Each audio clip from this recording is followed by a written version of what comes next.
ప్రశస్తమైన దేవాతి దేవునికి వేల కోట్ల స్తుతులు స్తోత్రాలు చెల్లునుగాక. నన్ను ఆహ్వానించినటువంటి మా పెద్దనాయన గారికి దేవుని పేరిట వందనాలు. అదేవిధంగా పెద్దమ్మకి, నన్ను అమితంగా ప్రేమించే మా పెద్దమ్మకి కూడా హృదయపూర్వకంగా వందనాలు చెప్పుకుంటున్నాను.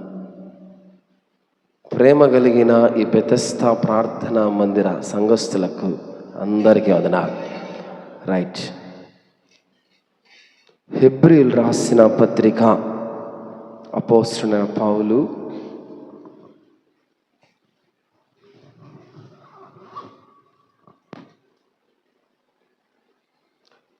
హెబ్రీయులు రాసిన పత్రిక 5వ అధ్యాయం 12వ వచనం చదువుకుందాం. కాలమును బట్టి చూస్తే మీరు బోధకులుగా ఉండవలసిన వారే ఉండగా, దేవోక్తులలో మొదటి మూల పాఠాల్ని ఒకడు మీకు మరలా బోధింపవలసి వచ్చెను. మీరు పాలు త్రాగవలసిన వారే కానీ బలమైన ఆహారము తినగలిగిన వారు కారు.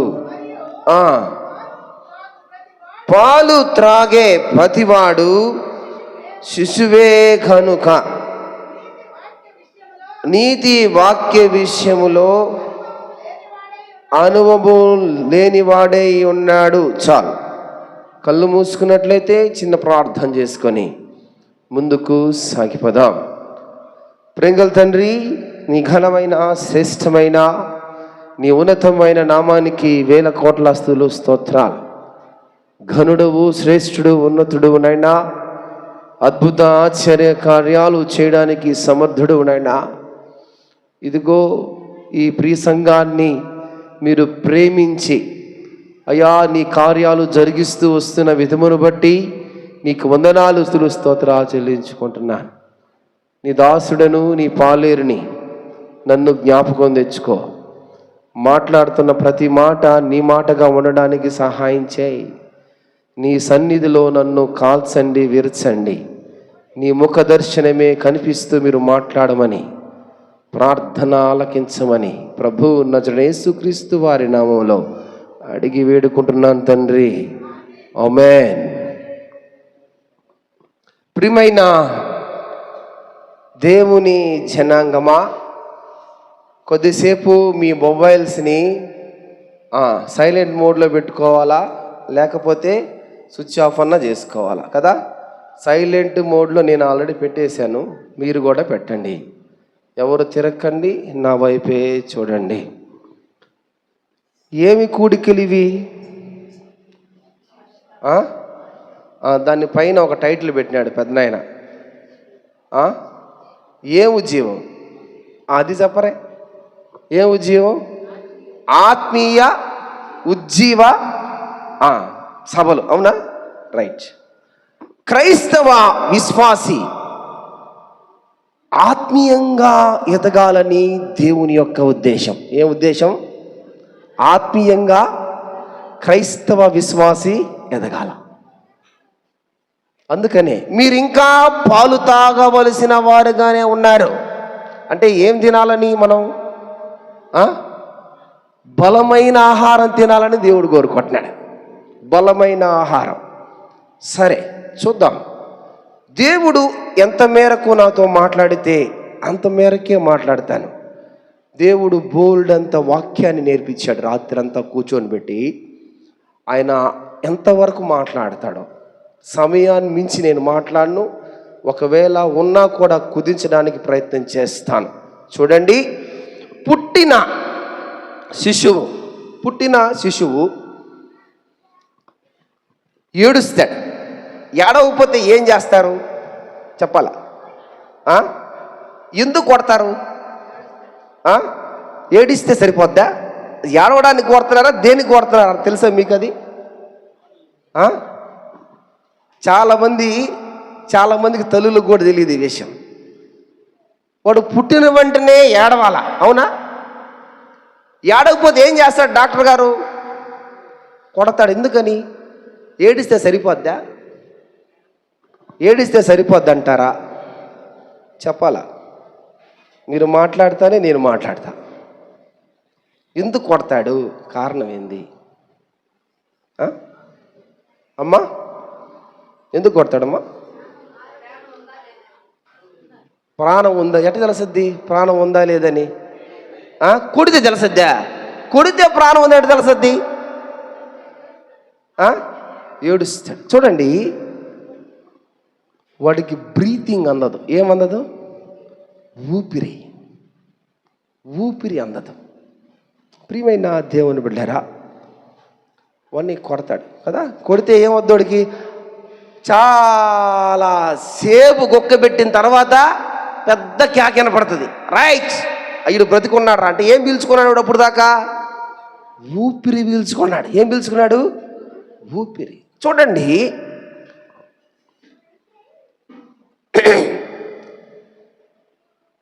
బిడ్డ పుట్టిన తర్వాత వాడు 1 సంవత్సరం వాడిని ఎత్తుకుంటాం కదా, 2వ సంవత్సరం ఎత్తుకుంటాం, 3వ సంవత్సరం ఎత్తుకుంటాం, పోనీ 5 సంవత్సరాలు వాడిని ఎత్తుకొనే పెరుగుతాం.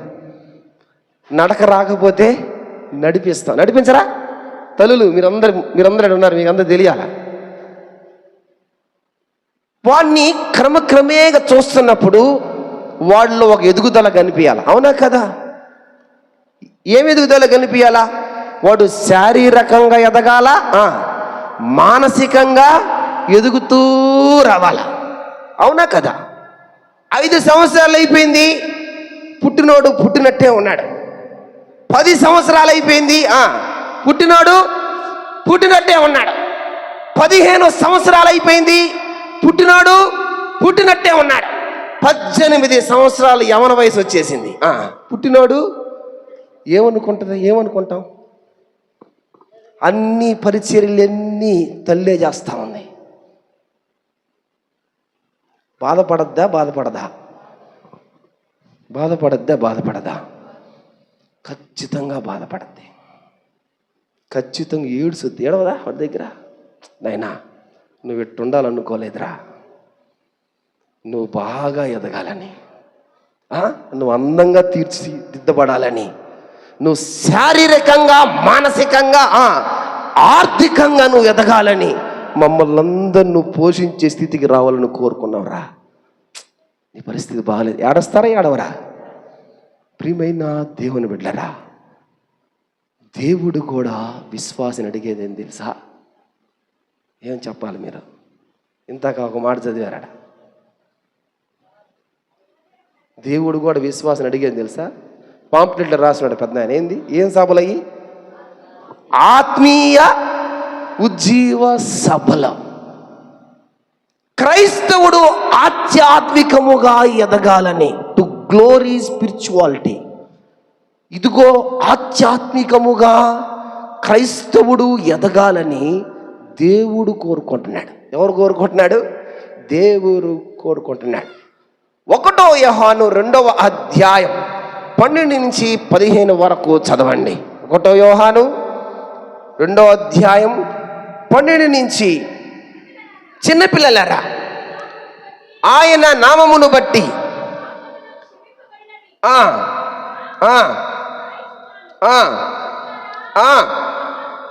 ఆది నుండి అమ్మా 1 యోహాను 2వ అధ్యాయం 12 నుంచి 15 వరకు చదువమ్మా. ఆది నుండి ఉన్నవానిని ఎరిగి ఉన్నారు గనుక మీకు రాయిచున్నాను, యవనస్తులారా, మీరు దుష్టుని జయించి ఉన్నారు గనుక మీకు ఎవరెవరికి రాస్తున్నాడు? ఇప్పుడు చిన్నపిల్లలకు రాస్తున్నాడు, అమ్మా తండ్రులకు రాస్తున్నాడు, యవనస్తులకు రాస్తున్నాడు. ఏమని రాస్తున్నాడు? చదువమ్మా. చిన్నపిల్లలారా, మీరు తండ్రిని ఎరిగి ఉన్నారు, మీకు రాయిచున్నాను.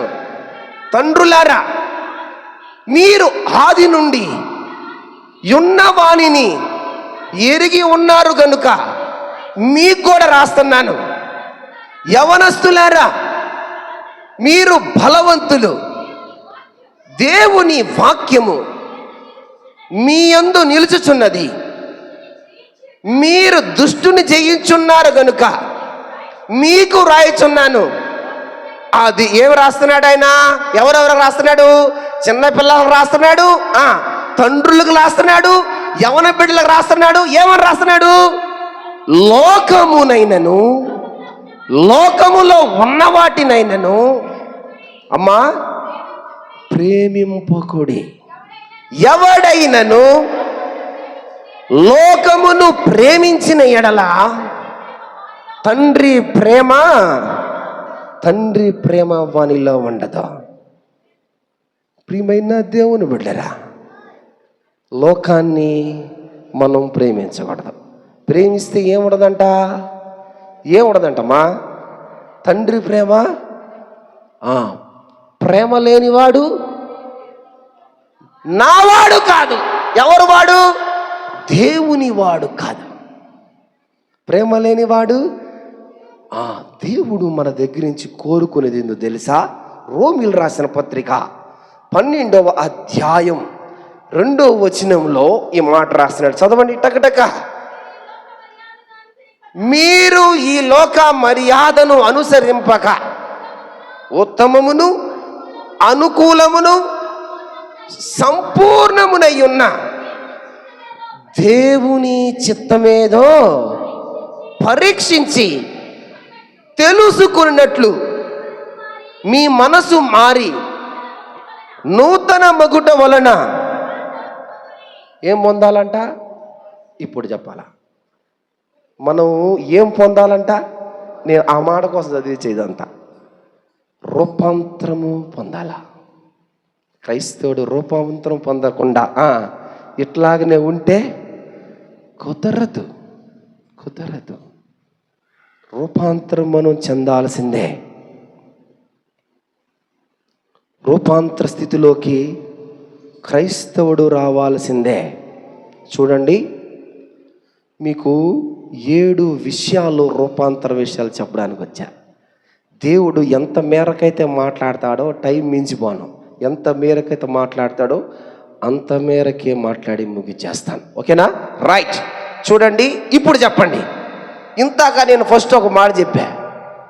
పిల్లోడు గమ్ముగా ఉంటే ఎందుకు కొడతారో చెప్పాలి. ఇప్పుడు ఊపిరి పీల్చుకోవడం కోసం, ఏడవడానికి కాదు. వాడు ఏడిస్తే ఊపిరి పీల్చుకుంటాడని అందుకు కొడతారు. ఇప్పుడు నేను ఒక మాట చెప్పనా? క్రైస్తవ విశ్వాసికి ఊపిరి అని తెలుసా? చెప్పాలా? ప్రార్థన. అది కానీ లేకపోతే ఏమైపోయినట్టు? చెప్పాలమ్మా, ఏం కాదు, చెప్పండి. చచ్చిపోయినట్టు. ఏంది? చచ్చిపోయినట్టు. కుటుంబంలో ప్రార్థన లేకపోతే చచ్చిపోయినట్టే.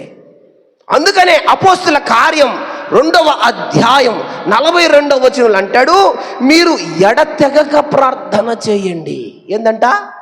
ఎడతెగక ప్రార్థన చేయండి. ప్రియమైన దేవుని జనాంగమా, ఈ ప్రార్థనలో మీకు 7 విషయాలు చెప్తా.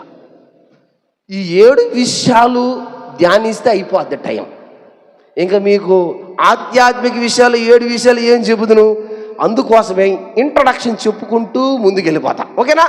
రైట్. బాగా గమనించండి. ఎడతెగక ప్రార్థన చేయాలని 1వ తెసలోనికీయులకు రాసిన పత్రిక 5వ అధ్యాయం 17వ వచనంలో ఒక మాట రాస్తున్నాడు. ఏం రాస్తున్నాడు? చదవండి టకటక. అమ్మా చదివే బిడ్డలు. 1వ తెసలోనికీయులకు రాసిన పత్రిక 5వ అధ్యాయం 7వ వచనం. ప్రతి విషయమందును ఇలాగూ చేయుట, ప్రతి విషయమందు కృతజ్ఞతాస్తుతులు చెల్లించాలి. 1వ తెసలోనికీయులకు రాసిన పత్రిక 5:17 కదమ్మా? Okay right. అపోస్తలుల కార్యం 2:42 చదవండి. మీరు అపోస్తుల బోధ యందును, సహవాసమందును, రొట్టె విరుచుట యందును, ప్రార్థన చేయుట యందును. ఎన్ని విషయాలు ఉన్నాయి అక్కడ? 3 విషయాలు బలి చెప్పావు. ఏంది? 1 బోధ ఎందంట, తర్వాత రొట్టె విరచడం ఉందంట, తర్వాత ప్రార్థన చేయటం ఉంది. ఎలా ఉండాలంట? ఎడతెక్కంటే ఏదైనా ఒక ఉదాహరణ చెప్తారా నాకు? లోక సంబంధమే ఉదాహరణ ఒకటి చెప్పాలా? ఎడతెగక అనేది ఏంది? లోక సంబంధమైన ఉదాహరణ. ఎడతెగక, ఇది పని చేసుకోలేదు, ఏం చేసుకోనేట్లేదురా. ఎడతెగక అంటే ఉదయం స్టార్ట్ అయిన వర్షం సాయంత్రం మనం నిద్రపోయేదాకా ఎడతెగక ఈ 3 ఉండాల విశ్వాసి. వేటేట్లో ఉండాలంటే మళ్ళీ చెప్పండి. బోధ, అపోస్తుల బోధ యందు ఉండాలా, సహవాసం ముందు ఉండాలా, రొట్టె విరిచే విషయంలో 3 విషయంలో ఎడతెగక ఉండాలా, ప్రార్థన విషయంలో ఎడతెగక ఉండాలా. ప్రియమైన దేవుని బిడ్డలారా, చూడండి, మన ప్రార్థనలు ఏ విధంగా ఉంటాయంటే, రాసుకునే బిడ్డలో ఈ 7 పాయింట్లు రాసుకోండి, ఇంటికి వెళ్ళి ధ్యానించండి. నేను ఇప్పుడు వాటి గురించి చెప్తే అంతవరకు ఒక్క విషయంలోనే సమయం అయిపోతుంది. దీవెనల కొరకు ప్రార్థించుట నుండి, మళ్ళీ చెప్తున్నా, దీవెనల కొరకు ప్రార్థించుట నుండి దీవించు దేవుని సన్నిధి కొరకు ప్రార్థించాల. హల్లెలూయా. అర్థమైందా నా మాట బోధపడిందా? మళ్ళీ చెప్పనా? రాసుకోండి. దీవెనల కొరకు ప్రార్థించుట నుండి దీవించు దేవుని సన్నిధి కొరకు ప్రార్థన చేయాలా. చేశారు ఎప్పుడైనా? ఎప్పుడు చూసినా మన ప్రార్థనలు, నాయనా నన్ను దీవించు, మా ఆవిని దీవించు, మా ఆయన దీవించు, మా బిడ్డలు దీవించు. దేవుని కొరకు ప్రార్థించేది క్రైస్తవ విశ్వాసకి తక్కువైపోయింది. అదే నా బాధ. మళ్ళీ చెప్పనా? దీవెనల కొరకు ప్రార్థించుట నుండి దీవించు దేవుని సన్నిధి కొరకు ప్రార్థన చేయాల. రెండవదిగా శరీర సంబంధమైన విషయాల కొరకు ప్రార్థించుట నుండి ఆత్మ సంబంధమైన విషయాల కొరకు ప్రార్థించాలా. ఏ విషయాలు? మళ్ళీ ఇప్పుడు చెప్పండి, మీరు చెప్పాలా. శరీర సంబంధమైన విషయాల నుండి ఆత్మ సంబంధమైన విషయాల కొరకు ప్రార్థించాలా. శరీర సంబంధం ఏంది? అయ్యా నాకు నడువు నొప్పి, నాకు షుగరు, నాకు బీపీ, నాకు ఇక్కడ బాగలేదు, నాకు అక్కడ బాగలేదు. దీని గురించి వదిలేయండి, దీని గురించి ప్రార్థించకండి. దేని గురించి ప్రార్థించాలంట? ఆత్మ సంబంధమైన విషయాల కొరకు ప్రార్థించాలా. ఈ ప్రార్థన క్రైస్తవుల లేదు. మూడవదిగా ఆచారబద్ధంగా ప్రార్థించుట నుండి ఆత్మీయముగా ప్రార్థించడం నేర్చుకోవాలి. ఏంది? ఆచారబద్ధముగా ప్రార్థించుట నుండి ఆత్మీయంగా ప్రార్థించడం నేర్చుకోవాలి. నాలుగవదిగా సొంతము కొరకై ప్రార్థించుట నుండి ఇతరుల కొరకు ప్రార్థించుట నేర్చుకోవాలి. ఏంది? నీ సొంతం కొరకు ప్రార్థించుట నుండి ఎక్కడ దాకా పోవాలా? ఇతరుల కొరకు ప్రార్థన చేస్తున్నారా? మీ ఇంటి పక్కన వాళ్ళ కోసం ఎప్పుడైనా ప్రార్థన చేశారా? రక్షింపబడాలని ప్రార్థన చేశారా? చేయలేదండి. ఇంటి పక్కన వాళ్ళ కోసం మేము ప్రార్థన చేసామయ్యా. అమ్మ, నా మాట వినపడుతున్నాయా? ఇంటి పక్కన వాళ్ళ కోసం మేము ప్రార్థన చేసామని చేయలేదండి. చేస్తున్నాం కాదు, చేశారా? మీ కొరకే ప్రార్థనలు కానీ మీ ఇంటి పక్కన వాళ్ళ కోసం ప్రార్థన చేస్తే మీ పాస్టర్ గారు మళ్ళీ అక్కడ వెయ్యాల పిల్లర్లో, ఆడంతా వేసుకుంటా పోవాలా, మొత్తం నిండిపోవాలా. ఇది మీరు చేయటిల్లా. సొంతము కొరకై ప్రార్థించుట నుండి దేని కొరకు ప్రార్థించాలంట? ఇతరుల కొరకు ప్రార్థించే స్థితిలోకి మీరు ఎదగాల. ప్రియమైన దేవుని బిడ్డలారా, అందుకనే చూడండి, ఎఫెసీయులు రాసిన పత్రిక 6వ అధ్యాయం 18వ వచనంలో ఒక మాట రాస్తాడు. చక్కటక్క చదవండి.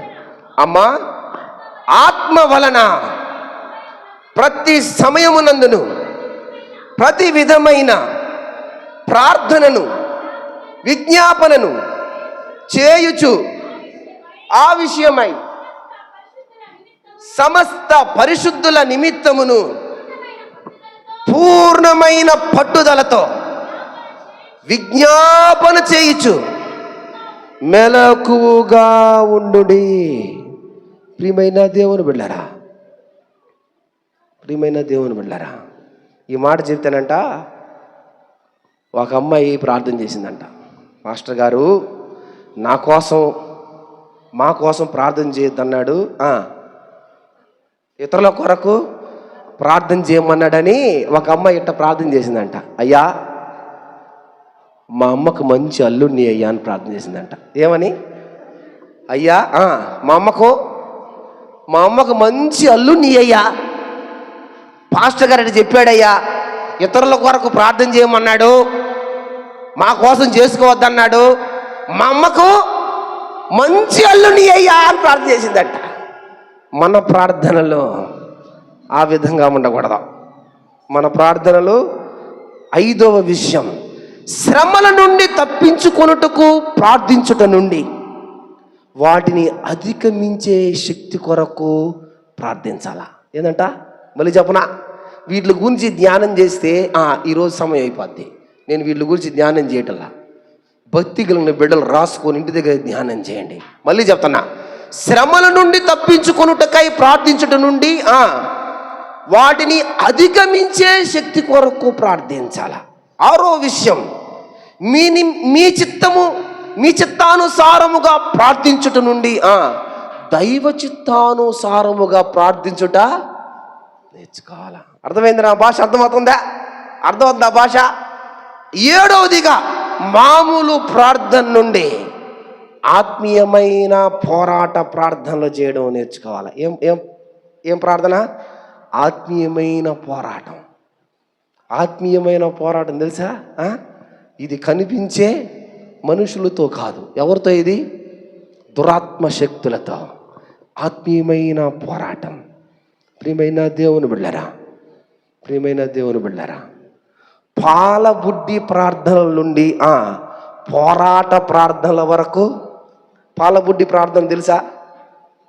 ఏం తెలుసా? అయ్యా మాకు అది లేదు, మాకు ఇది లేదు, నాకు మొత్తం ఒళ్ళంతా నొప్పులు, నా షుగర్ ఎక్కువ ఉంది, నా బీపీ ఎక్కువ ఉంది, నా తల తిరగతుంది. తల తిరగని బీపీ ఎక్కువ కానీ షుగర్ ఎక్కువ కానీ నువ్వు దేనికోసం ప్రార్థన తెలుసా? ఆత్మ మంట కోసం ప్రార్థన చేయాలా. నీ ఆత్మను నాతో నింపు, నీ శక్తిని నా మీద ఉంచు. ఇదిగో నాయనా, ఎన్ని సమస్యలు వచ్చినా, ఎన్ని బాధలు వచ్చినా, ఎన్ని ఇక్కట్లు వచ్చినా, ఇదిగో వాటిని ఎదుర్కొనే శక్తిని నాకు దయచేయి. ఎదుర్కొనే శక్తిని నాకు దయచేయి. ప్రియమైన దేవుని బిడ్డలారా, మీరు హాయిగా ఇక్కడ సేఫ్ జోన్లో వాక్యం వింటున్నారు కదా. మీ మీదకి ఎవరు వ్యతిరేకంగా వచ్చేవాళ్ళు లేరు. ఏదో వస్తే మీరే వాడతాం, మీకు అంత బలం ఉంది కదా. చూడండి, అనేక దగ్గర భయపడుతూ మందిరాలకు వస్తున్నారు. అనేక దగ్గర వణుకుతూ ప్రార్థనలు చేస్తున్నారు. పాస్టర్లని చంపేస్తున్నారు, పాస్టర్లు తీసుకొని పోయి జైల్లో వేస్తున్నారు. భయంకరమైన పరిస్థితుల మధ్య సంఘం ముందుకు నడుస్తూ ఉంది. మీకు అర్థం కావటంలా? ఇంకా మీ ప్రార్థనలు పాలబుట్టి ప్రార్థనలు ఉంటే కుదరదు. ఇదిగో ఇతరుల కోసం, పరిచర్య చేస్తున్న యాజకుల కోసం, దేవుని కోసం, హతసాక్షిగా ఇదిగో చనిపోతున్న పాస్టర్ల కోసం, దైవజనుల కోసం, వాళ్ళ కుటుంబాల కోసం, వాళ్ళ సంఘాల కోసం మిషనరీలుగా వెళ్ళిపోయి ఒక పూట అన్నం తిని ఒక పూట తినకుండా సేవ చేసే సేవకులు ఎంతమంది ఉన్నారో. మీకోసం మీరే ప్రార్థనలు చేసుకుంటే సరిపోదమ్మా, సరిపోదా. నీ ప్రార్థన ఎలా ఉండాలి తెలుసా? నీ ప్రార్థనకు దేవుడు మెచ్చి బలా నమ్మకమైన మంచి దాసుడా, మంచి దాసురాలా అనబడాల. ఇది పిల్లవాడికి కేక, ఇది పిల్లవాడికి బ్రతికినట్టు ఊపిరి. ఇది విశ్వాసి ఊపిరితో ఉన్నాడు రా, విశ్వాసి చెల్లిస్తూ ఉన్నాడు, విశ్వాసి బ్రతికే ఉన్నాడు అనడానికి ఏం తెలుసా? ఈ ప్రార్థనలే. ఈ ప్రార్థనలు అందరూ ప్రార్థనలు చేస్తారు కదా. దేవుడు కొందరు ప్రార్థనలే వింటాడు. మళ్ళీ చెప్తాను నేను, అందరూ ప్రార్థన చేస్తాడు, దేవుడు కొంతమంది ప్రార్థనలే ఆయన ఆలకిస్తాడు. రెండోదిగా, పుట్టిన బిడ్డకి ఏం కావాలా? పోషణ ఉండద్దా? పోషణ ఉండాలి లేదా? క్రైస్తవ విశ్వాసికి ఏంది పోషణ? ఏందమ్మా? వాక్యమే పోషణ అమ్మా.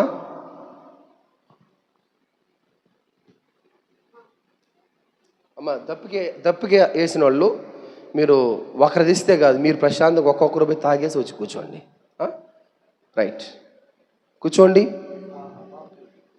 ప్రియమైన దేవుని బిడ్డలారా, కొలస్సీలు రాసిన పత్రిక 3వ అధ్యాయం 16వ వచనంలో ఒక మాట రాస్తున్నాడు. చదవండి టకటక. చదువక్క. కీర్తనలతోను ఆత్మ సంబంధమైన అమ్మా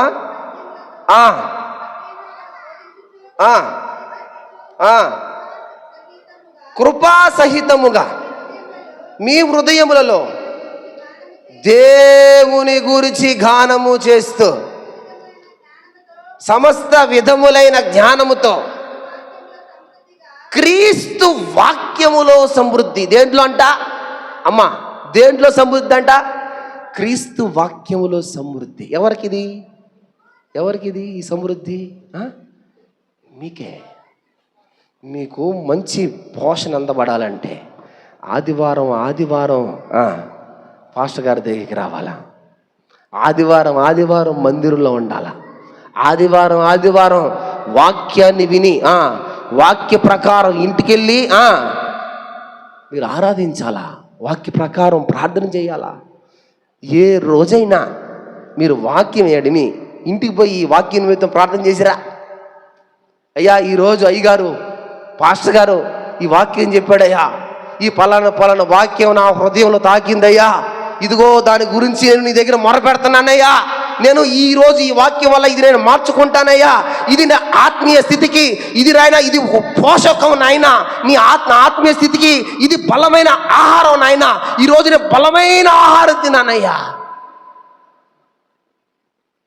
ఇదిగో నాయన అని ఏడ్చారా?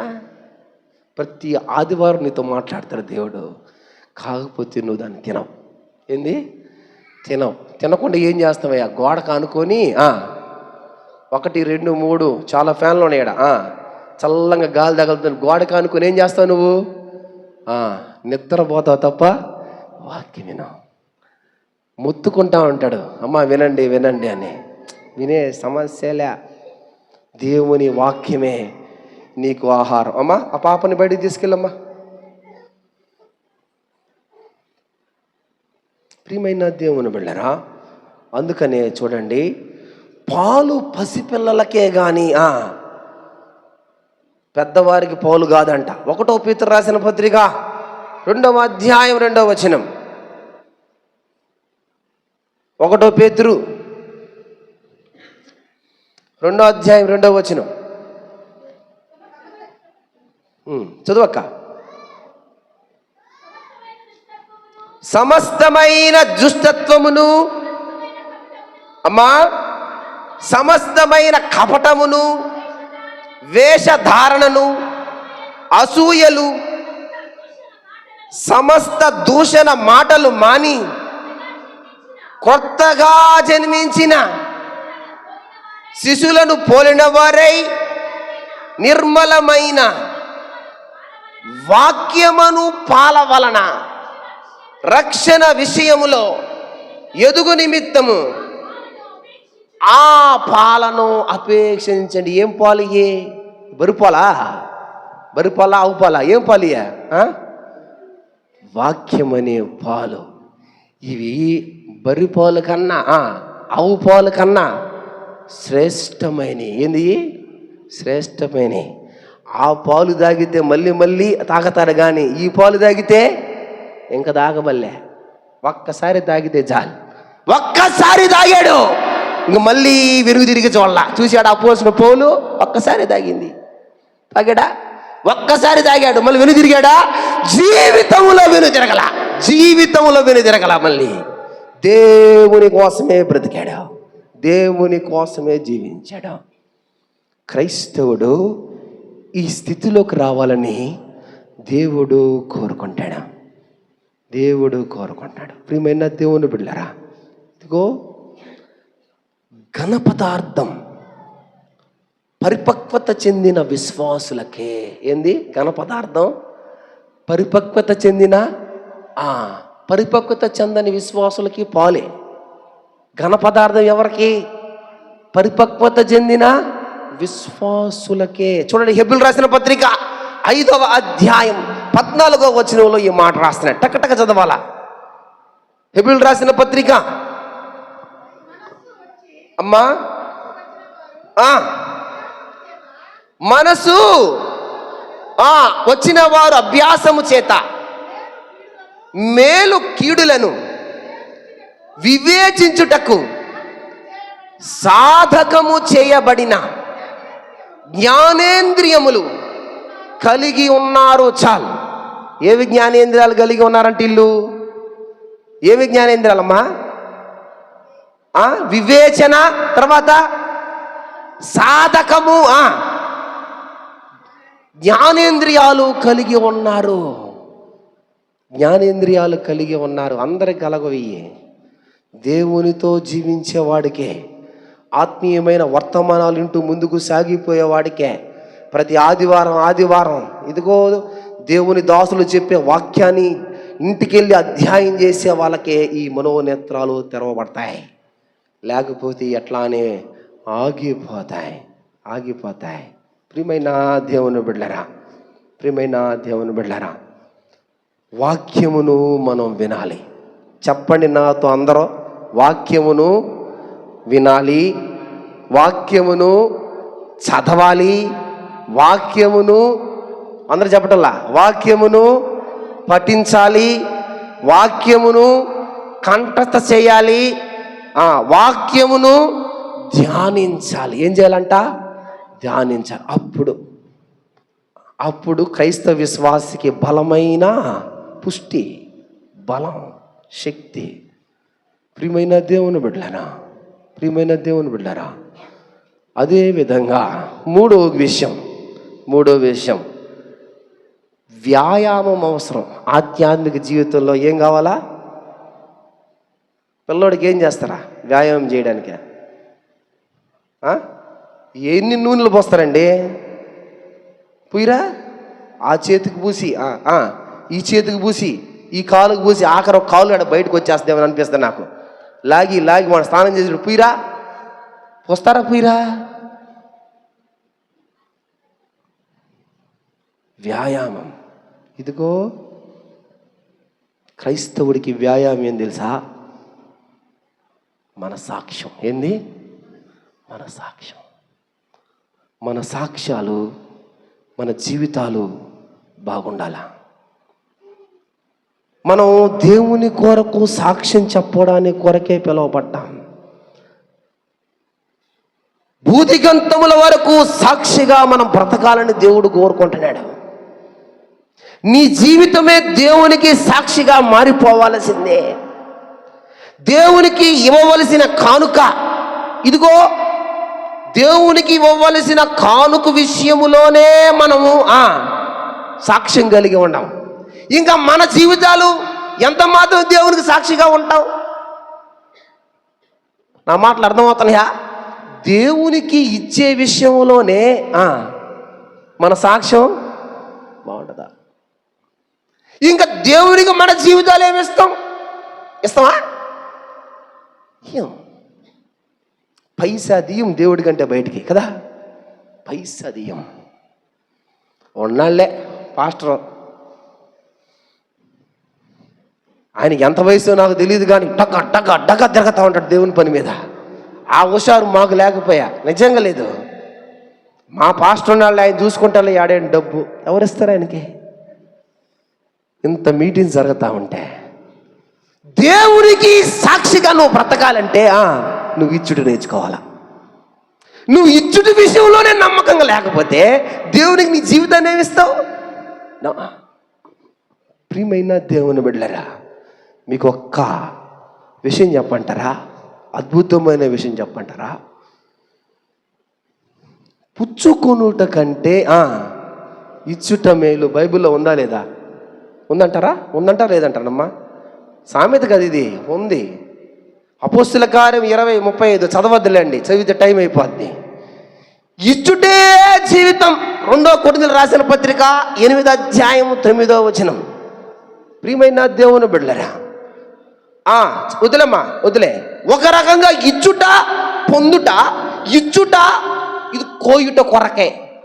ఎంత విస్తారంగా పంట వేస్తాడో అంత విస్తారంగా పంటను కోస్తాడు. కొంచెం వేస్తే అంతే. దేవుని దగ్గర కూడా కొంచెం వేస్తే కొంచెమే. పాస్టర్ చెప్పడు పదే ఇయ్యండి. కొంచెం వేసిర్రు అనుకో, కొంచెమే. విస్తారంగా చేస్తే విస్తారమే. ప్రియమైన దేవుని బిడ్డలారా, ఇచ్చుట ఒక ఆధిక్యత. ఏందంట?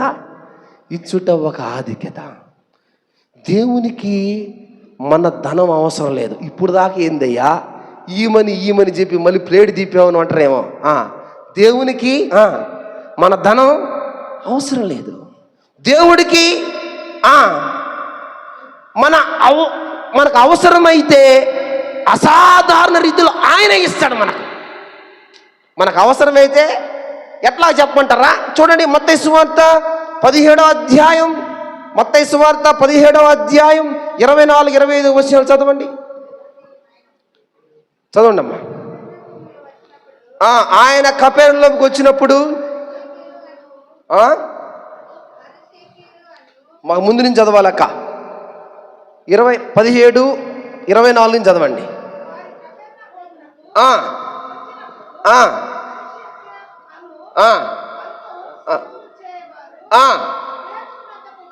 పేతురు నొద్దకు వచ్చి, మీ బోధకుడు 6 షెకెలు చెల్లింపడా అని అడుగగా, చెల్లించుననెను. ఇంటిలోనికి వచ్చి మాట్లాడక మునిపే యేసు ఆ సంగతి ఎత్తి, సీమోనా, నీకు ఏమి తోచుచున్నది? భూరాజులు సుంకమును పన్నును ఎవని యొద్ద వసూలు చేయుదురో, కుమారుల యొద్దనా అన్యుల యొద్దనా అని అడిగాను.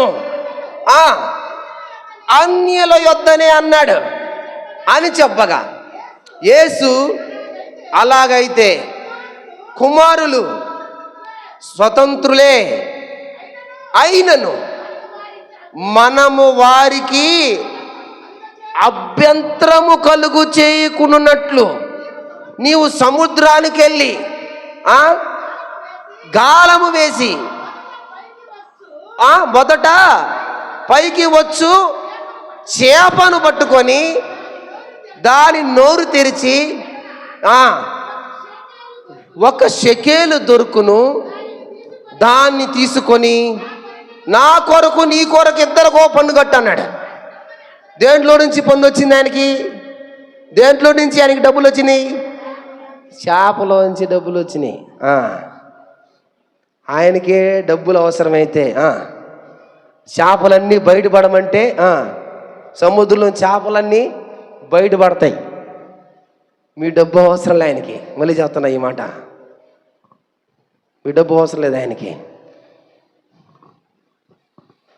ప్రియమైన దేవుని బిడ్డలారా, దేవునికి మన ధనం అవసరం లే, దేవునికి మన సాక్ష్యం అవసరం లే, దేవునికి మన బోధ అవసరం లే, దేవునికి మన సేవ అక్కర్లే. ఆయన తనంతట తానే సమస్తమునకు సమర్థుడు. ఆయన అద్వితీయుడు. దేవుడు లోకమును ఆశీర్వాదములోనికి నడుపుటకు తన చేతులు సాధనముగా మనల్ని వాడుకొనుటకై ఈ గొప్ప ఆధిక్యత మనకిచ్చాడు. ఏం ఆధిక్యత? ఇచ్చే ఆధిక్యత. నువ్వు దేవునికి ఇస్తే ఆశీర్వదింపడతావు, ఈకపోతే నువ్వు ఆధ్యాత్మికమైన స్థితిలో కుంటు పరిస్థితుల్లో ఉన్నావు. ఏంది? కుంటే పరిస్థితుల్లో ఉన్నావు. కుంటే పరిస్థితుల్లో ఉన్నావు. ఆధ్యాత్మిక స్థితిలో నువ్వు మరగుజ్జుగానే ఉన్నావు. ప్రియమైన దేవుని బిడ్డలారా, ఇదిగో ఒక అతను చనిపోయాంట, పరలోక రాజ్యంలోకి పోయాడంట. పరలోక రాజ్యంలో పోయి ఈ మాట అంటున్నాడంట, నేను ఖర్చు చేసింది కోల్పోయాను, నేను దాచిపెట్టింది వదిలి వచ్చాను, అయితే నేను ఇచ్చింది కలిగి ఉన్నాను. ఏందంట? దేవునికి ఇచ్చింది కలిగి ఉన్నాను. ప్రియమైన దేవుని బిడ్డలారా, ఇది కరెక్టేనంటారా?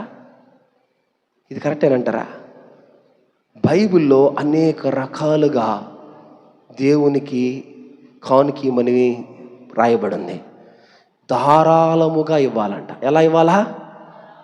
క్రమముగా ఇవ్వాలంట. ఎలా ఇవ్వాలా? సంతోషముగా ఇవ్వాలంట. ఎలా ఇవ్వాలా? ఏడుస్తే కాదు. నాయన మీటింగ్స్ పెట్టిండంట, డబ్బులు ఇవ్వాలంట, ఓయమ్మా ఎప్పుడు కూడబెట్టుకొని అవన్నీ ఆ డబ్బా కింద ఈ డబ్బా కింద ఏడుస్తాయి కాదు ఇచ్చేది. అట్ట ఇవ్వాలంట, సంతోషంగా ఇవ్వాలా. ఇంకో మాట చెప్పనా, అద్భుతమైన మాట చెప్పనా, బంగారు మాట, ఆరాధన పూర్వకంగా ఇవ్వాలంట. ఎట్ట ఇవ్వాలంట? ఆరాధన పూర్వకంగా. నోటితో ఆరాధించడం కాదు, ఎవరైనా ఆరాధిస్తారు. ఆరాధించరా? ఆరాధన పూర్వకం ఇవ్వడమే నిజమైన ఆరాధన. ఏంది? ఇవ్వడమే. ఆరాధన పాడు కూడా సరిపోదా. దేవునికి ఇచ్చే విషయంలో నువ్వు ఆరాధిస్తున్నావా లేదా? దేవునికి ఇచ్చే విషయంలో ఆయన ఆరాధించాలా. వర్ధిల్లే కొలది ఇవ్వాలా. ఏందంట? వర్ధిల్లే కొలది, త్యాగపూరితముగా ఇవ్వాలా, రహస్యముగా ఇవ్వాలా. ఇదిగో అది భేద సంఘమైనప్పటికీ, ఏ సంఘం అది? మాసిదోనియా సంఘం. అది భేద సంఘమైనప్పటికీ ఏం చేసిందంట? ధారాళంగా ఇచ్చిందట దేవునికి. గుండెల్లో పిండేసింది ఈ మాట నాకు. ధారాళముగా ఇచ్చే సంఘం. ఒక మాట చెప్పంటారా, అన్ని ఒలుచుకొని తీసుకొచ్చేసారంట. ఏందంట? ఇదిగో మా డబ్బులు, ఇదిగో అని. వా, ఎంత గొప్ప సంఘం అది. ప్రియమైన దేవుని బిడ్డలారా, ధారాళముగా మనం ఆయన చెంతకి ఇచ్చేవారుగా ఉండాల. రోజర్ డబ్ల్యూ బబసన్ అనే ఆయన ఒక మిషనరీ ఇలా అన్నాడు. ఏమన్నాడంటే, టై కొరకు, భోజనం కొరకు $1 ఖర్చు పెడితే అది కడుపులో 5 గంటలే ఉంటుంది భోజనం, అంతేనా? టై కొరకు $1 ఖర్చు పెడితే మెల్లో వేసుకున్న టై కొరకు దాని ముచ్చట 5 వారాలు ఉంటుంది. కారు కొరకు $1 ఖర్చు పెడితే అది 5 సంవత్సరాలు ఉండొచ్చు కారు కొరకు ఖర్చు పెడితే. ఇదిగో రైలు కొరకు $1 ఖర్చు పెడితే అది 5 దశాబ్దాలు ఉంటుంది. దేవుని సేవలో ధనం ఖర్చు పెడితే అది నిత్యం ఉంటుంది. చప్పట్లు కొట్టండి. దేవుని కోసం ఖర్చు పెట్టే ప్రతి పైసా నోటెడ్. దేవుడు నోట్ చేసుకుంటా ఉంటాడు. ఇదిగో నా బిడ్డ లేమిలో తీసుకొచ్చింది, ఇదిగో నా బిడ్డ ఇదిగో తన ఆశీర్వాదంలో తీసుకొచ్చింది, ఇదిగో నా బిడ్డ ఆరాధన పూర్వకంగా అర్పించింది, ఇదిగో నా బిడ్డ త్యాగపూరితంగా ఇచ్చింది. ప్రతిదీ నోటెడ్ అయిపోతుంటుంది. అక్కడ ప్రతిదీ నోటెడ్ అయిపోతుందేమో.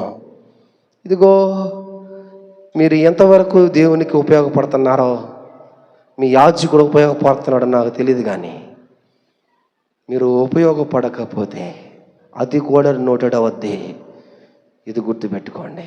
అమ్మా, నీ సాక్ష్యం బాగుంటేనే ఇతరులకు నువ్వు సాక్షిగా నిలుస్తావు.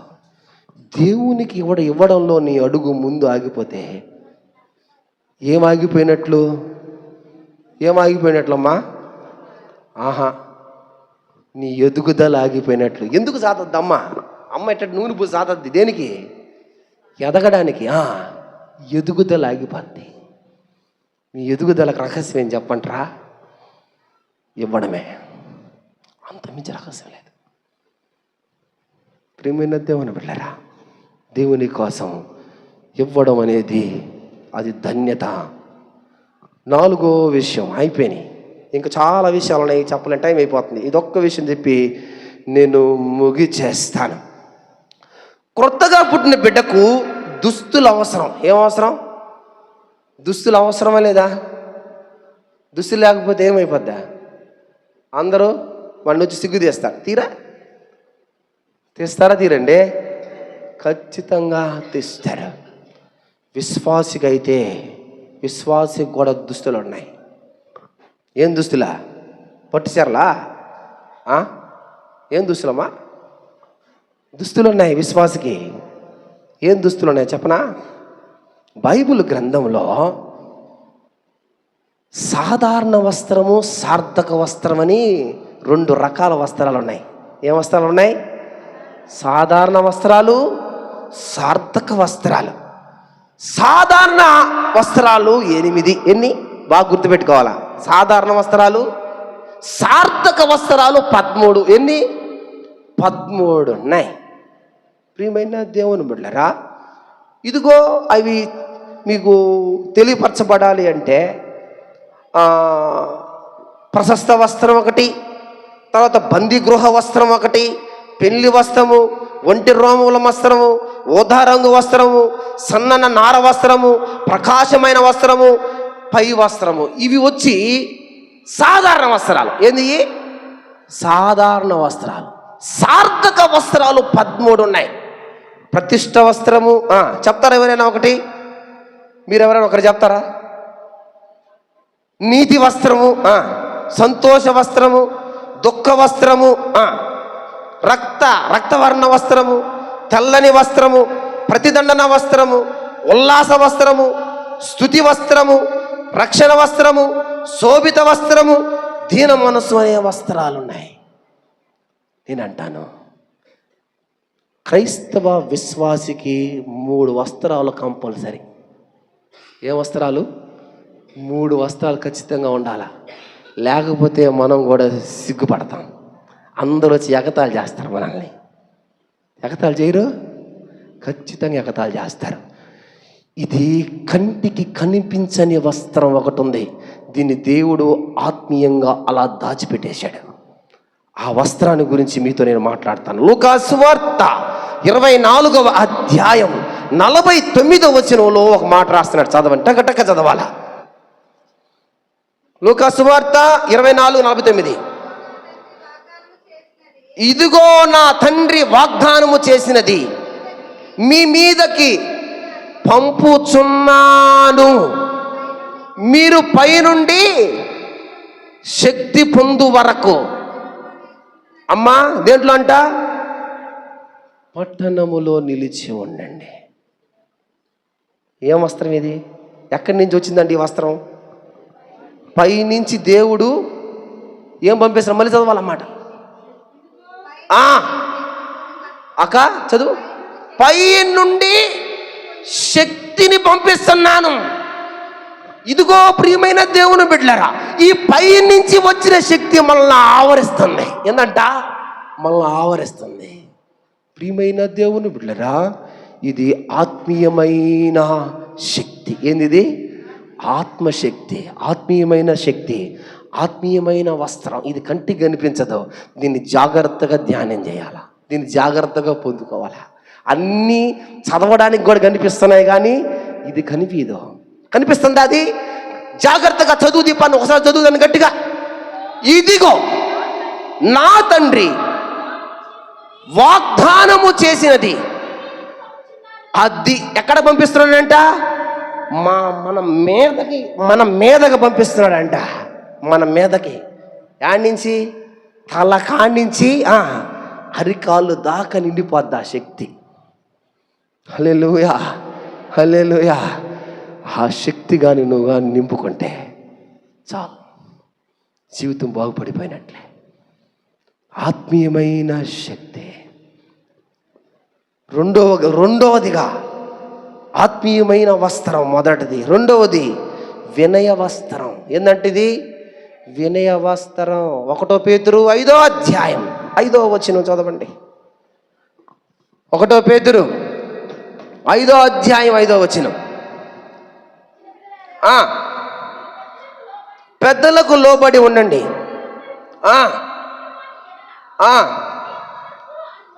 దీన మనస్సు అను వస్త్రము.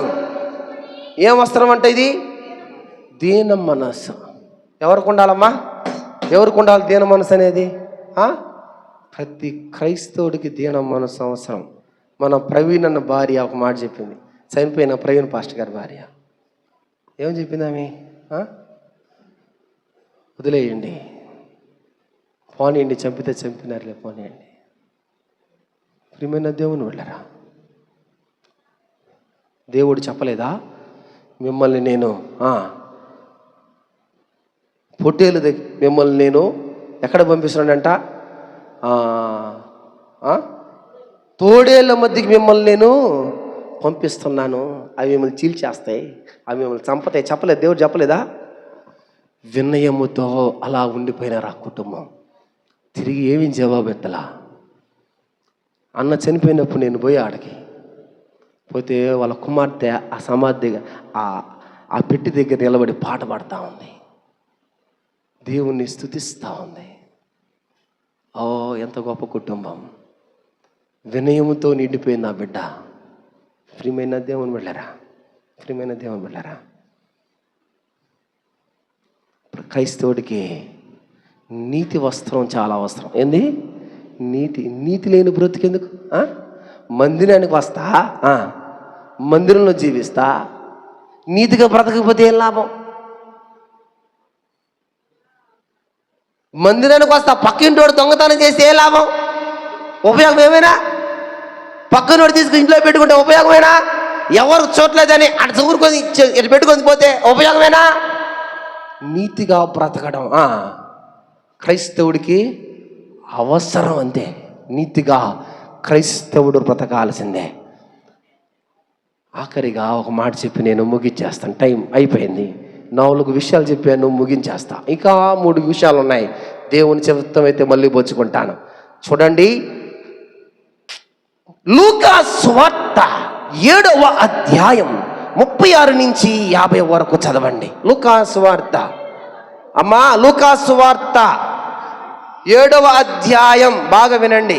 7వ అధ్యాయం 36 నుంచి 50 వరకు. పరిసయ్యులలో ఒకడు తనతో కూడా భోజనము చేయవలెనని ఆయనను అడిగాను. ఆయన ఆ పరిసయ్యుని ఇంటికి వెళ్ళి భోజన పంక్తిని కూర్చుండగా ఆ ఊరిలో ఉన్న పాపాత్మురాలైన ఒక స్త్రీ యేసు పరిసయ్యుని ఇంట భోజనము యొద్ద కూర్చున్నాడని తెలుసుకొని ఒక బుడ్డిలో అత్తరు తీసుకొని వచ్చి వెనుక తట్టు చాలు. ఎక్కడ నిల్చుందంట? ముందుకు వచ్చి కూర్చోవాలా? ఏడ కూర్చుందంట? వెనక తట్టు నిలుచోనుందంట. అయ్యా నా సాయ చూడండి. మోషే గారు ఆయన పేరు ఏం పేరు? పెద్ద ఆయన పేరు? ఇద్దరు బాబు అక్కడ నా సాయ చూడండి. రైట్, చదవండి, చెప్పమ్మా. వెనుక తట్టు ఆయన పాదముల యొద్ద నిలబడి ఏడుస్తూ కన్నీళ్లతో ఆయన పాదములు తడిపి తల వెంట్రుకలతో తుడిచి ఆయన పాదాలను ముద్దు పెట్టుకొని ఆ అత్తరు దానికి పూసెను. నా మాట ఆలకించండి. చూడండి ఏమంటున్నాడు. ఆయన వెనకాల నిలుచుందట. నిలుచుని ఏం చేస్తుందంట? ఏం వస్త్రం ధరించుకొని ఉంది ఈమె? అది చెప్పాలి నాకు. ఏం వస్త్రం ఇది? దుఃఖ వస్త్రం. ఏంది ఇది? దుఃఖ వస్త్రం. ఈ దుఃఖ వస్త్రం ధరించి ఏడుస్తా ఉన్నామే. ఏడ్చి ఆయన దగ్గర కూర్చొని ఏం చేసిందంట? 2 కాళ్ళని కన్నీరుతో ఏం చేసిందంట? ఇప్పుడు ఆలోచించాలి మనం కాసేపు ఆగాడ. మనం ఏడిస్తే నీళ్ళు ఎడదాకా వస్తాయి, ఎక్కడ దాకా వస్తాయి? ఏడదాకా వచ్చి చెప్పాలా? ఏడదాకొచ్చి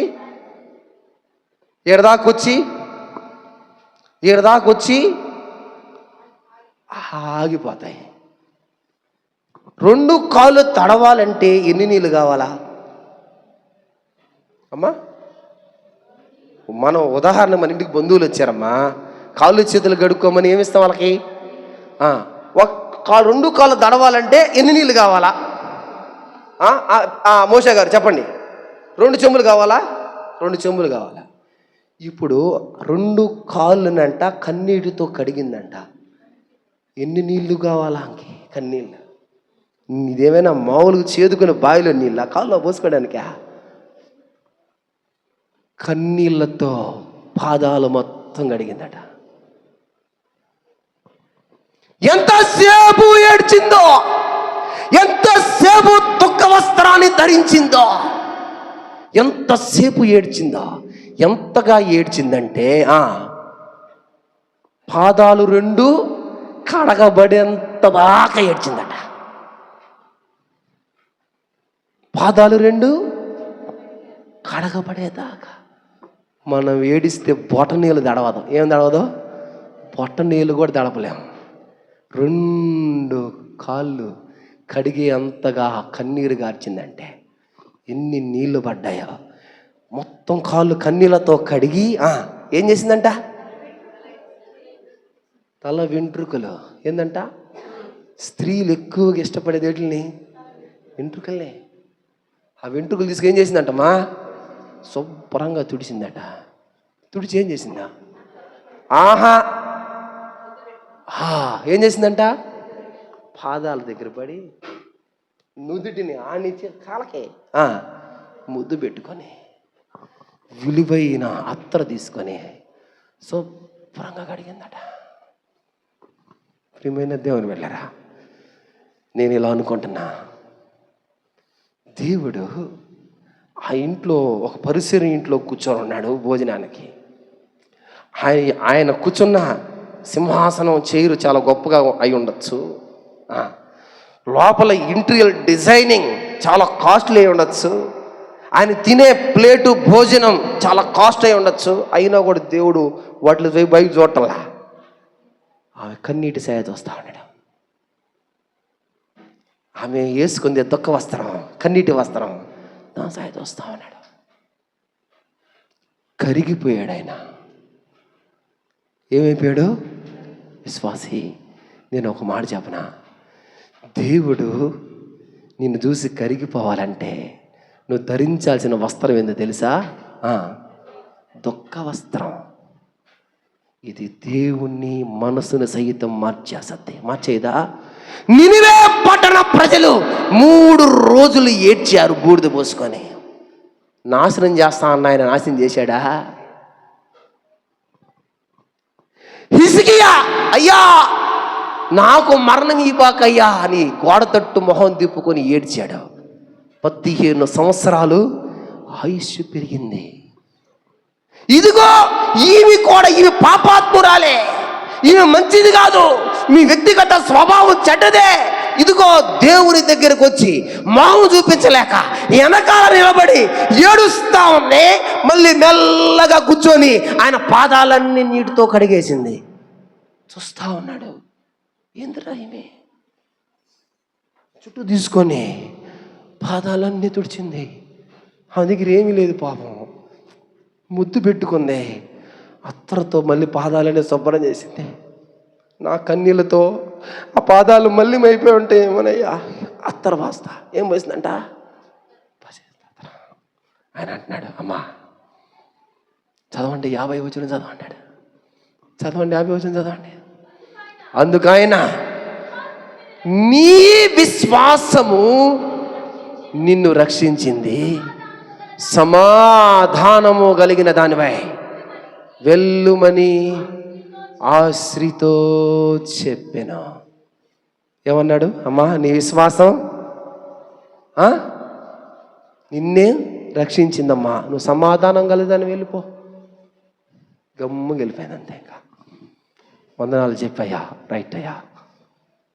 అంటున్నాడు, అబ్బాయి నేను నీ ఇంటికి వస్తే నువ్వు నీళ్ళు ఇలా ఆమె పాదాలతో గడిగింది. ప్రియమైన దేవుని బిడ్డలారా, దేవుణ్ణి హృదయపూర్వకంగా ఆరాధించేది ఆయన కోరుకుంటాడు. ఏం కోరుకుంటాడు? ఆరాధనని నోటితో పడినంత కాదు. ఆరాధన అంటే అసలు ఆరాధన హృదయపూర్వకమైన ఆరాధన. హృదయపూర్వకమైన ఆరాధన. అబ్రహాము హృదయపూర్వకమైన ఆరాధన చేశాడు. చేయలేదా? చేశాడు. చేయలేదా? హృదయపూర్వకమైన ఆరాధన.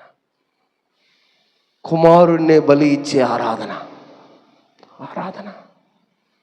క్రైస్తవ విశ్వాసి ఆధ్యాత్మికమైన స్థితిలో ఉన్నతమైన శిఖరాలు అందుకోవాలా. ప్రియమైన దేవుని బిడ్డలారా, చూడండి, చాలా విషయాలు ఉన్నాయి. ఆఖరిగా ఒక మార్చి ముగిచ్చేస్తాను. పుట్టిన బిడ్డ పెరిగే కొద్దీ వాడికి సూది మందు వేస్తాం. ఏరా ఇంజక్షన్ వేయించారమ్మా? ఎందుకు వేయిస్తారు తల్లిలో చెప్పండి? భలే చెప్పావక్క. దేనికి? Polio injection. ఖచ్చితంగా పోలియో ఇంజక్షన్ వేయించాల్సిందే, లేకపోతే ఏమైపోద్ది? పోలియో వసద్ది. పోలియో అంటే ఏంది చెప్పాలా? కాలు వంకర, చేతి వంకరలు కదా. అది సూది మందు వేసేటప్పుడు వాడికి ఏమైనా చల్లగా కమ్మగా ఉంటుందా, లేకపోతే ఏడుస్తాడా? ఎందుకు ఏడుస్తాడమ్మా చెప్పాలా? నిర్ణీత కాలంలో చిన్న బిడ్డకు ఇంజక్షన్లు ఇవ్వడం ఎంత అవసరమో, విశ్వాసికి నొప్పి పుట్టించే సిలువ కూడా అంతే అవసరం. ఏంది? విశ్వాసికి నొప్పి పుట్టించే సిలువ కూడా అంతే అవసరం. సిలువ నొప్పి పుట్టేసతే, కానీ చిన్న పిల్లవాడికి సూది మందేస్తే పోలియో ఎట్ట రాదో, ఈ సిలువ నొప్పి పుట్టేసద్ది. ఈ సిలువను కానీ పొందుకుంటే వాడు నిత్య నరకంలో పడ్డా. ఎడబడ్డా? నిత్య నరకంలో పడ్డా. ప్రియమైన దేవుని బిడ్డలారా, లూకా సువార్త 14వ అధ్యాయం 27వ వచనంలో ఒక మాట రాస్తున్నాడు, చదవండి. మరి ఎవడైనను అమ్మా తన సిలువను మోసుకొని నన్ను వెంబడింపని ఎడల వాడు నా శిష్యుడు కాడు. అంతే. ఏం చేయాలంట? తన సిలువను ఎత్తుకొని క్రీస్తు సిలువకు రావాలట. ప్రియమైన దేవుని బిడ్డలారా, మొత్తం ఆయన సిలువను మోస్తారా? మీ సిలువను మోస్తే ఆయన సిలువ దగ్గరికి పోతారా? సిలువను మోయకపోతే కష్టం. క్రీస్తు సిలువను మోయకపోతే కష్టం. నిన్ను మోసాడు ఆయన. నీ పాప భారాలు మోసాడు ఆయన. నిన్ను మోసి నీకోసం కొట్టబడలేదా? నీకోసం తిట్టబడలేదా? నీకోసం ఉమ్మియబడలేదా? నీకోసం చూడనల్లని వాడగా పాప మెరగడి ఆయన ఇదిగో మన కోసం పాపముగా చేయబడిన ఆయన మీద ఉమ్మూసారు. ఇదిగో ఆయన అంగీనంతా చీట్లేసుకొని అమ్ముకున్నారు. అమ్ముకుంటే ఒంటి మీద ఏముంది? ఆయన మీద ఏమిలే. నీ కోసం దిగంబరిగా అలా మిగిలిపోయాడా. నీకు సూది ముందు సిలువ నీకు నొప్పి తెట్ట, కష్టాలు పడినాయా, నాకు అన్ని సుఖాలు కావాలయ్యా అంటే అట్ట నీకోసం నలిగిపోయాడుగా, నీకోసం కొట్టబడ్డాడుగా. ప్రియమైన దేవుని బిడ్డలారా, నీకోసం మొత్తపడ్డాడుగా, నీకోసం వ్యసనాకాంతుడుగా మారిపోయాడుగా, చూడనల్లని వాడుగా మారిపోయాడుగా, వ్యాధిగ్రస్తుడుగా మారిపోయాడు నీకోసమే. నీకోసం అంత పెద్ద సిలువను భరిస్తే నీ సిలువను నువ్వు మోసుకొని ఆయన సిలువ దగ్గర పోవడం పెద్ద కష్టమా? ప్రియమైన దేవుని బిడ్డలారా, సిలువను మోయడం అంటే మామూలు విషయం కాదు. అన్నీ చంపుకోవాలా మనిషి. చంపుకోవద్దా? 7,000 కోట్లకు అధిపతి ప్రవీణ్ అన్న చచ్చిపోయాడు, చంపేశారు. సిలువను మోస్తే శ్రమ, సిలువను మోస్తే హింస, సిలువను మోస్తే బాధ, సిలువను మోస్తే కొడతారు, తిడతారు, అసహ్యంగా హేళన చేస్తున్నారు. మోయాల్సిందే, లేకపోతే నరకమే, మనకు నిత్య నరకమే. పోలియో ఇంజెక్షన్ పడకపోతే కాళ్ళు చేతులు ఎట్ట పడిపోతాయో, సిలువను మోయకపోతే నరకంలో పడిపోవడం ఖాయం. ప్రియమైన విశ్వాసి, ప్రియమైన విశ్వాసి, సిలువను మోయాల్సిందే నువ్వు. ఒక మాట చెప్పనా, యేసయ్య త్వరలో వస్తున్నాడు. తెలుసా ఈ సంగతి మీకు? యేసయ్య త్వరలో వస్తున్నాడు. మీకు 2-3 వచనాలు చూపించేసి ముగిచ్చేస్తా. యేసయ్య త్వరలో వస్తున్నాడు. సంఖ్యాకాండం 31వ అధ్యాయం 24వ వచనం జాగ్రత్తగా వినండి. ఇప్పుడు దాకా వాక్యం విన్న బిడ్డలు, నిద్రపోతున్న బిడ్డలు ఈ మాటలు ఖచ్చితంగా వినాలా. సంఖ్యాకాండం 31:24.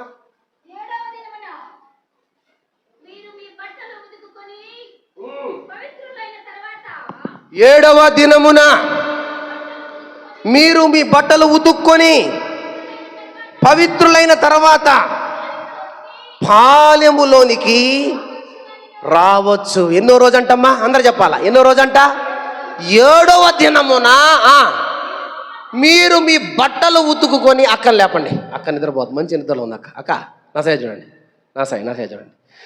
7వ దినమున మీ బట్టలు మీరు ఉతుకుకొని పవిత్రులైన తర్వాత పాలెములోనికి, ఎన్నో దినమంట?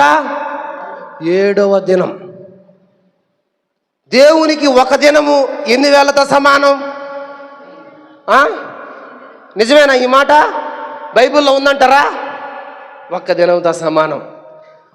ఆదాము నుంచి అబ్రహాముకి 2000 దినాలు అయిపోయినాయి.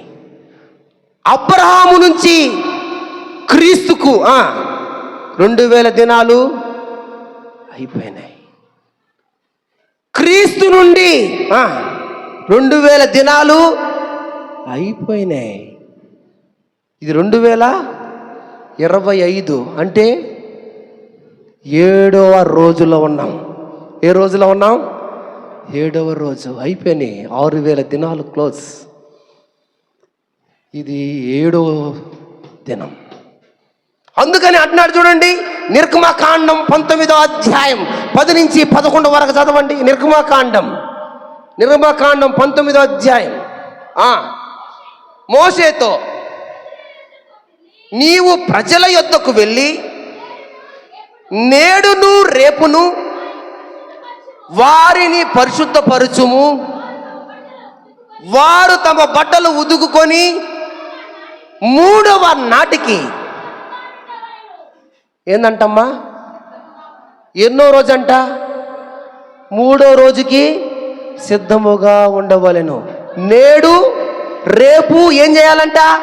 బట్టలు శుభ్రంగా ఉతుకుకొని సిద్ధముగా ఉండవలెను. 3వ నాటికి యెహోవా ప్రజలందరి కన్నుల ఎదుట సీనాయి పర్వతము మీదకి దిగివచ్చును.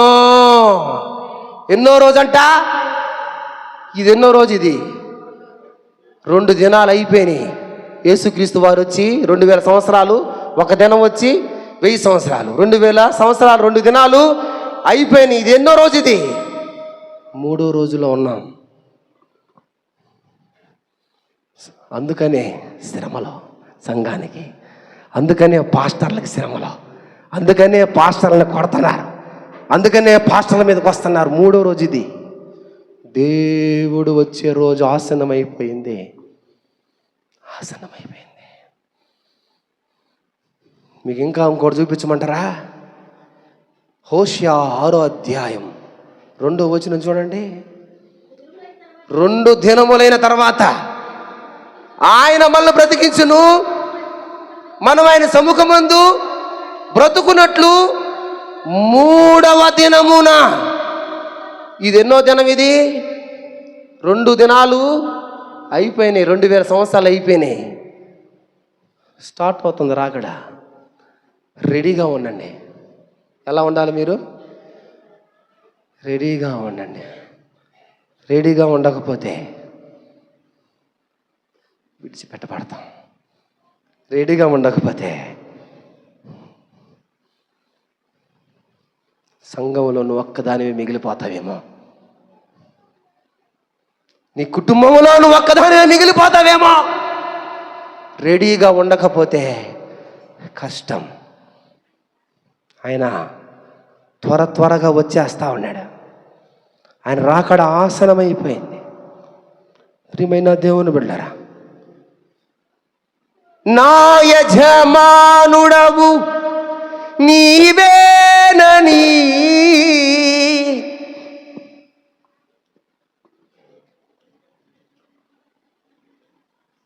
అనుకోని ఘడియలో వస్తావని, నీకన్నా నాకెవరు ఉన్నారని,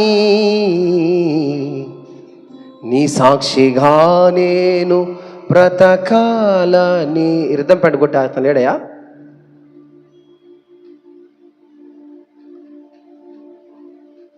రిధం పెంట కొట్టే అబ్బాయి లేడా?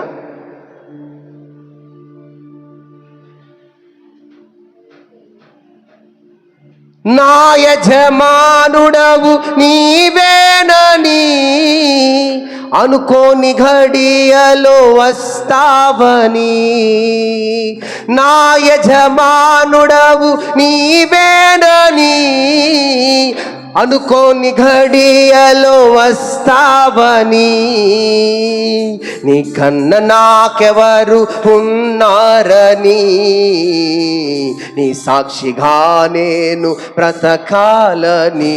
యేసు రాజా నీ మహిమ నాలో ఉండని, యేసు రాజా నీ కొరకు నన్నే బ్రతకని, నా యజమానుడవు నీవేనని అనుకోని ఘడియలో వస్తావని, నా యజమానుడవు నీవేనని అనుకోని ఘడియలో వస్తావని, నీకన్నా నాకెవరు ఉన్నారని, నీ సాక్షిగా నేను బ్రతకాలని, నీకన్నా నాకెవరు ఉన్నారని, నీ సాక్షిగా నేను బ్రతకాలని. యేసు రాజా ఈ మహిమ నాలో ఉండని, యేసు రాజా నీ కొరకు నన్నే బ్రతకని.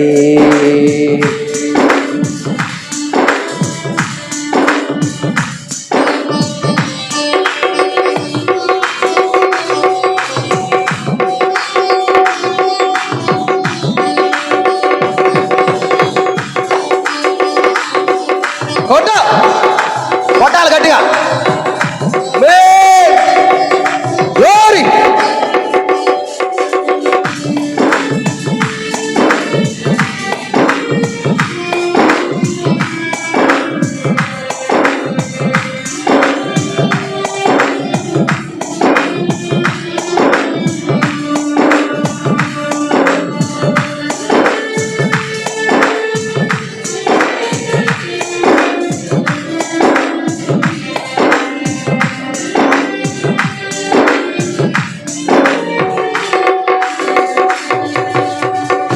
పెళ్లి కుమారుడవు నీవేనని వెలుగుచున్నది వీటి నేనేనని,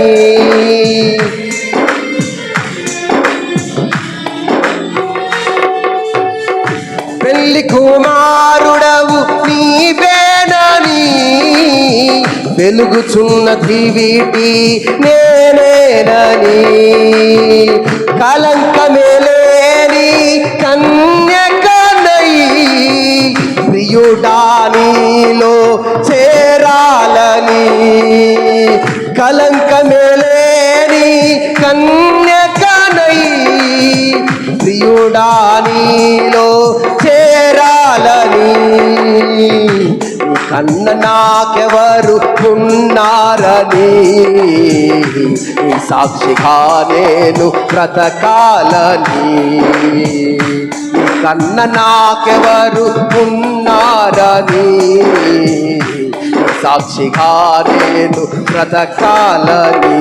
యేసు రాజా ఈ మహిమ నాలో ఉండని, యేసు రాజా ఈ కొరకు నన్నే బ్రతకని.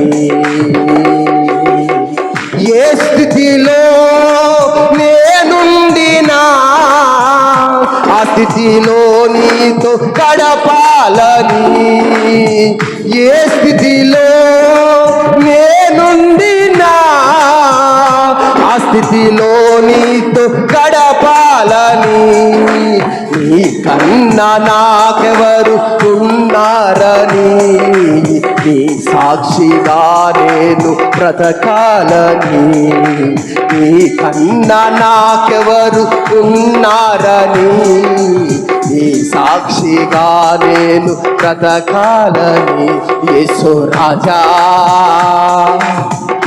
ఈ మహిమ నాలో ఉండని, యేసు రాజా ఈ కొరకు నన్నే బ్రతకని. గ్లోరీ యేసు రాజా ఈ మహిమ నాలో ఉండని, యేసు రాజా ఈ కొరకు నన్నే బ్రతకని. యేసే కోసమే బ్రతకదాం, యేసే కోసమే జీవిద్దాం, యేసే కోసమే కరిగిపోదాం, యేసేలోనే ఉండిపోదాం. కళ్ళు మూసుకోండి, ప్రార్థన చేసుకుందాం. దేవా, నీతో మేము ఉండాలని కోరుకుంటున్నాం. ఇంకా మేము పాలు తాగే స్థితిలో వద్దయ్యా. ఆత్మీయమైన బలమైన ఆహారం మేము తినాలా, నీకు సాక్షులుగా బ్రతకాల, నీ వాక్యం అనే ఆహారాన్ని బలముగా మేము భుజించాలా, ఊపిరి పీల్చుకునే విధముగా మా ప్రార్థన అనేక మందికి ఊపిరిగా మారిపోవాలా, ఊపిరిగా మారిపోవాలా. దేవా దేవా, ఇదిగో నిర్ణీత కాలంలో చిన్న బిడ్డకు ఇంజెక్షన్ ఇవ్వడం ఎంత అవసరమో, విశ్వాసికి నొప్పి పుట్టించే సిలువ కూడా అంతే అవసరం నాయన, అంతే అవసరం నాయన. సిలువ శ్రమంలో నుంచి మమ్మల్ని ముందుకు తీసుకొని పో, మా సంఘాన్ని ఎత్తిపట్టండి. నీ రాజ్యంలో నా కుటుంబాన్ని, నా బిడ్డలని, నా సంఘాన్ని, నా యాజకుడిని అందరినీ జ్ఞాపకం తెచ్చుకో. నాకు నువ్వు ఉంటే చాలు, నేను నీతో బ్రతికితే చాలు. ఇదిగో నాయన, నా జీవితాన్ని పానార్పణముగా నీ దగ్గర పోయబడుతున్నాను. ప్రార్థన చేయండి. మన మధ్యలో పాస్టర్ గారు, పెద్దనాయన గారు ప్రార్థనలో నడిపిస్తారా?